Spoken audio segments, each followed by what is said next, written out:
Muitas pessoas se perguntam onde estaria a mansão dos mortos na Bíblia.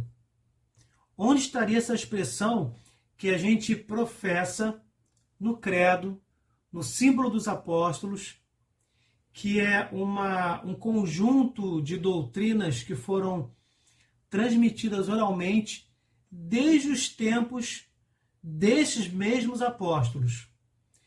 O que significa dizer que Jesus desceu à mansão dos mortos? Onde está essa expressão dentro das Sagradas Escrituras? Precisamos compreender, assim, de forma bem introdutória, que quando Adão e Eva, ou os primeiros pais, disseram um não uníssono a Deus, cometeram o primeiro pecado, ou pecado original, eles se afastaram da comunhão que eles tinham com o próprio Senhor. Eles perderam o que a gente chama de santidade original. Eles perderam os dons préternaturais. E de uma forma bem simples, o céu se fechou. Mais ou menos o que diz figuradamente aquela passagem em Gênesis, onde os primeiros pais são expulsos do paraíso. Na verdade, eles não foram expulsos, porque no Novo Testamento Jesus nos revela que Deus é amor e por isso não nos obriga a nada. Na verdade, eles não foram expulsos, mas sim, por pura vontade, por livre arbítrio, quiseram se afastar definitivamente de Deus. E de forma figurada, temos esta descrição, esta narração em Gênesis.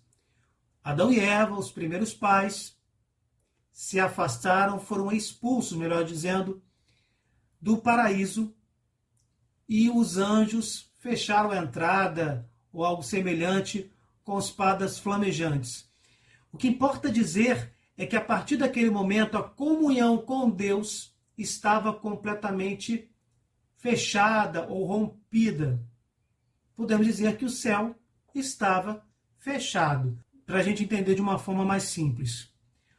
Quando Deus envia o seu próprio Filho, o seu Filho único, com a mesma natureza divina, e se encarna no ventre da Virgem Maria, Jesus, Deus e homem, 100% Deus e 100% homem, exceto no pecado, o Verbo de Deus encarnado, e esse Verbo dá vida pela humanidade, entrega o seu coração a Deus Pai, depois de assumir essa humanidade, resgata os homens do inferno, da morte e do pecado.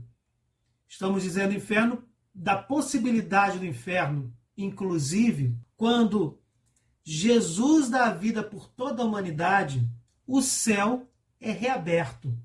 Esta comunhão com Deus que estava rompida graças à culpa original dos primeiros pais, esta comunhão é restaurada no sangue redentor de Jesus.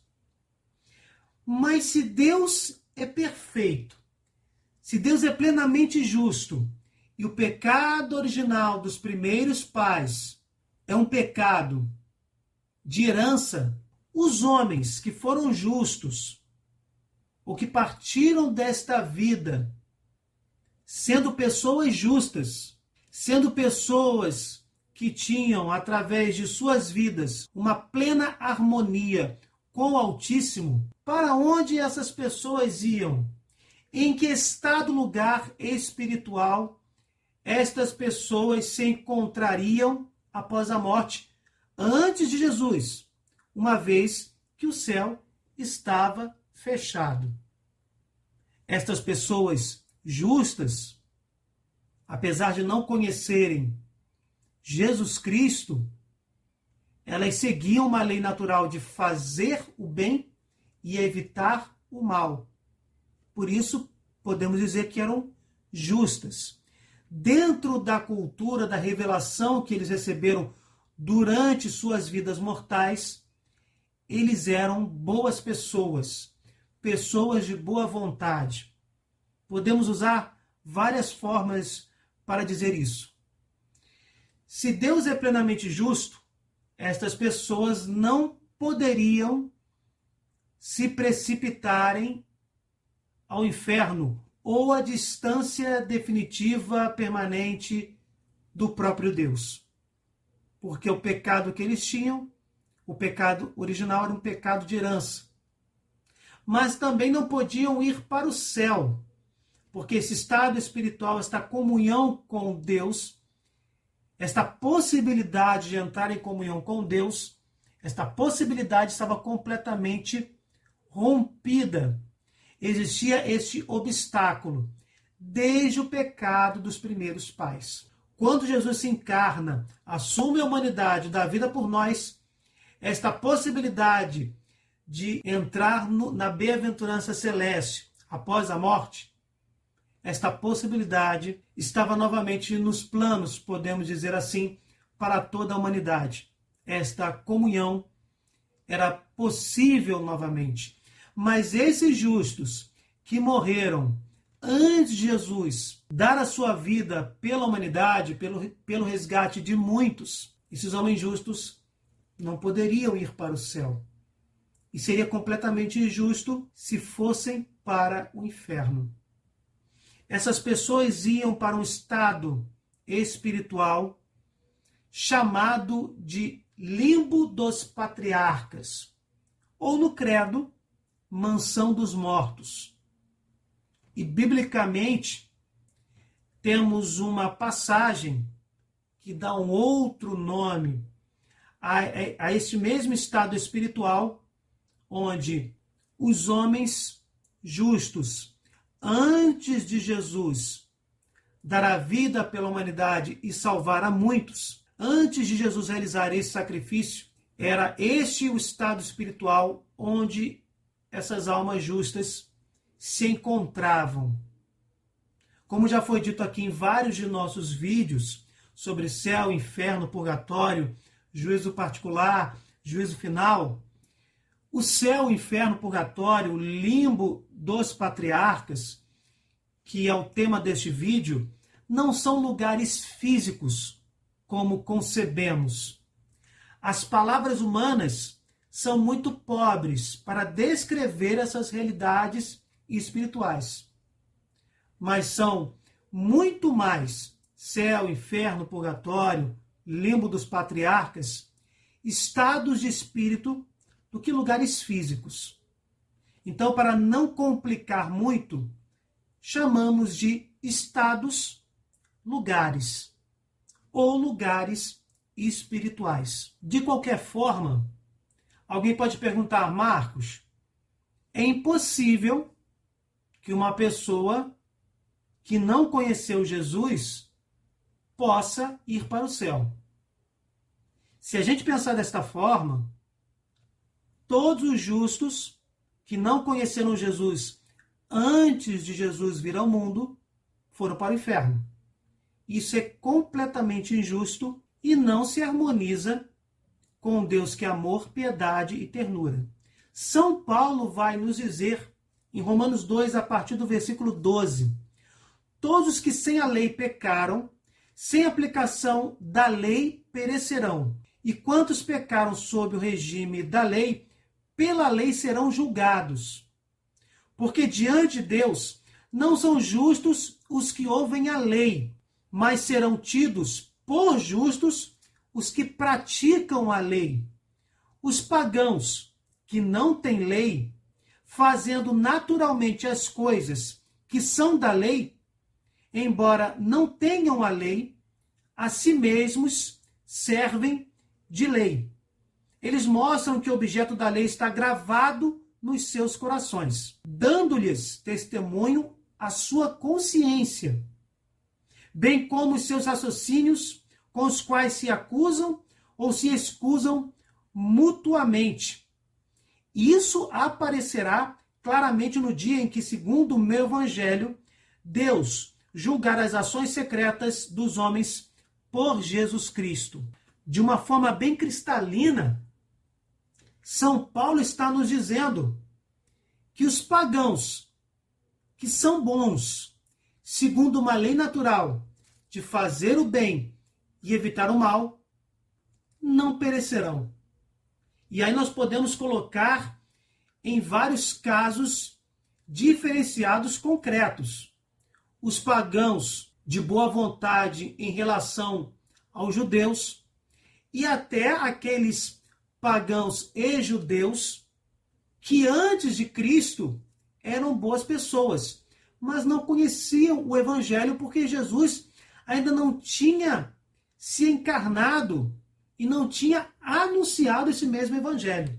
Pensando na misericórdia de Deus e baseando-se, por exemplo, nesta passagem e em outras, como naquele caso em que Jesus na cruz diz: Pai, perdoa-lhes, eles não sabem o que fazem. Aquelas pessoas foram perdoadas por causa da ignorância.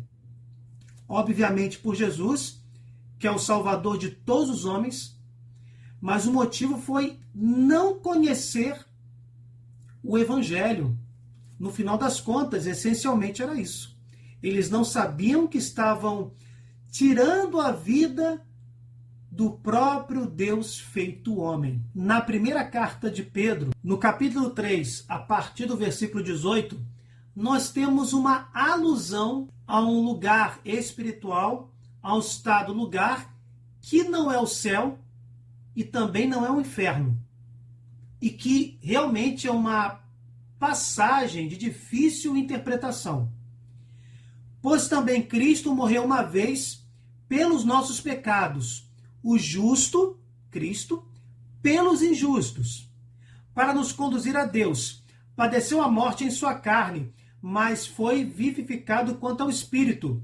É nesse mesmo Espírito que ele foi pregar aos espíritos que eram detidos no cárcere, aqueles que outrora, nos dias de Noé, tinham sido rebeldes. Que cárcere é este onde esses espíritos estavam? Quando Deus aguardava com paciência enquanto se edificava a arca, na qual poucas pessoas, isto é, apenas 8 se salvaram através da água. A Bíblia do Pelegrino, a Bíblia vai dar uma explicação sobre essa passagem, e a própria explicação começa dizendo que esta passagem é de difícil interpretação. O enigmático está nos versículos 19 e 20, últimos versículos que nós lemos, de 3 Pedro, a partir do versículo 18. Ou seja, a pregação de Jesus às almas encarceradas de antepassados. Percebam a dificuldade que os estudiosos tiveram para tentar interpretar essa passagem. O enigma não foi resolvido até agora. Antes, tem provocado múltiplas explicações conjecturais.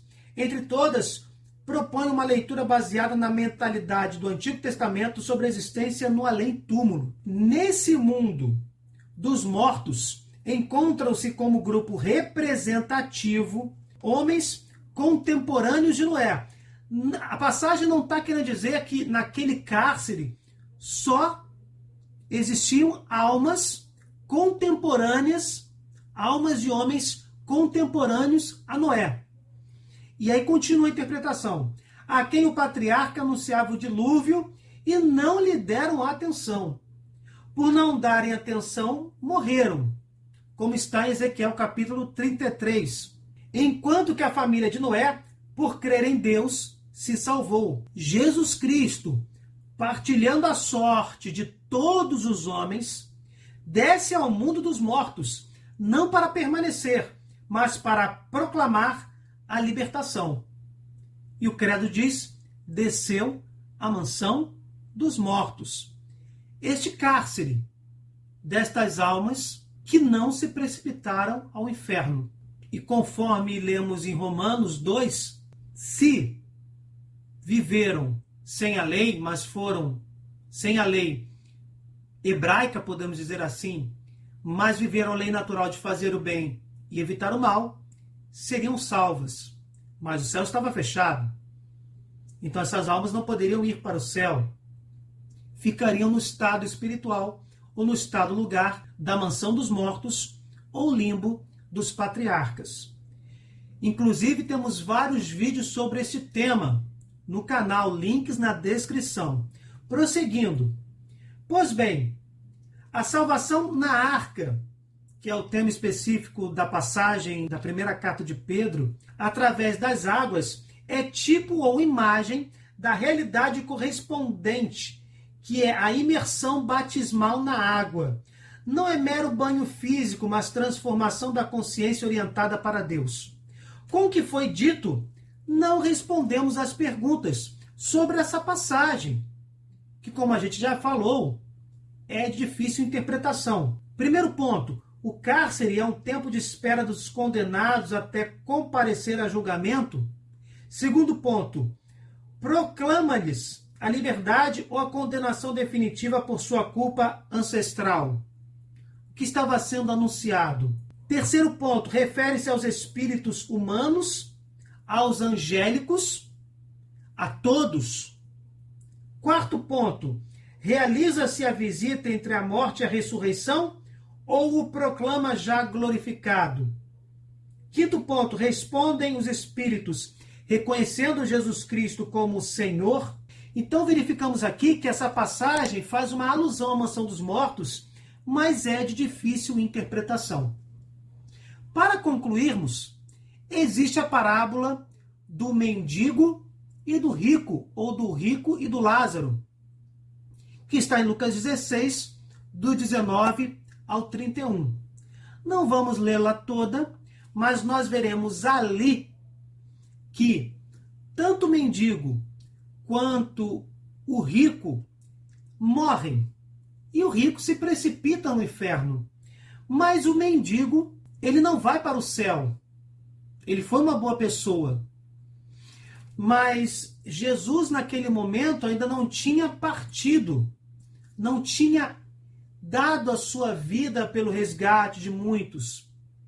Vencido a morte através da ressurreição, o inferno e o pecado. Portanto, o mendigo não vai para o céu. Não entra em comunhão permanente com Deus, mas vai para a mansão dos mortos, ou limbo dos patriarcas, seria a expressão mais teológica possível. Mansão dos mortos é a expressão da profissão de fé cristã. E nesta passagem bíblica, nós chamamos de seio de Abraão. Está no versículo 22. Ora, aconteceu morrer o mendigo e ser levado pelos anjos ao seio de Abraão. Morreu também o rico e foi sepultado. Estando ele nos tormentos do inferno, levantou os olhos e viu ao longe Abraão e Lázaro no seu seio.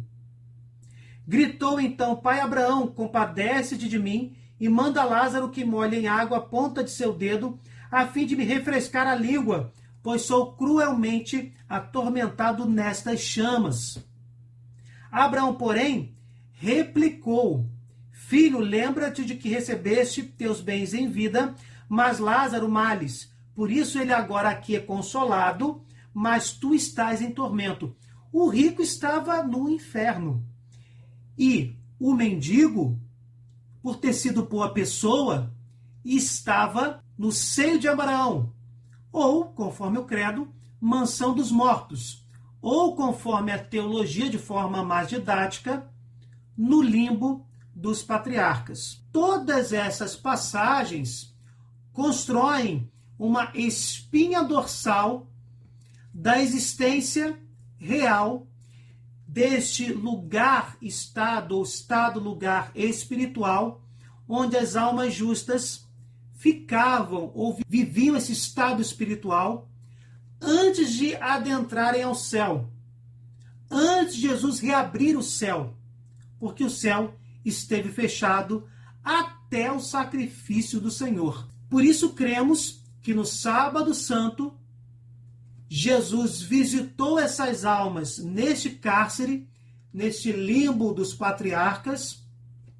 nesta mansão dos mortos, no seio de Abraão, anunciou-lhes o Evangelho e os resgatou para o céu que estava sendo aberto graças ao sacrifício redentor de Jesus.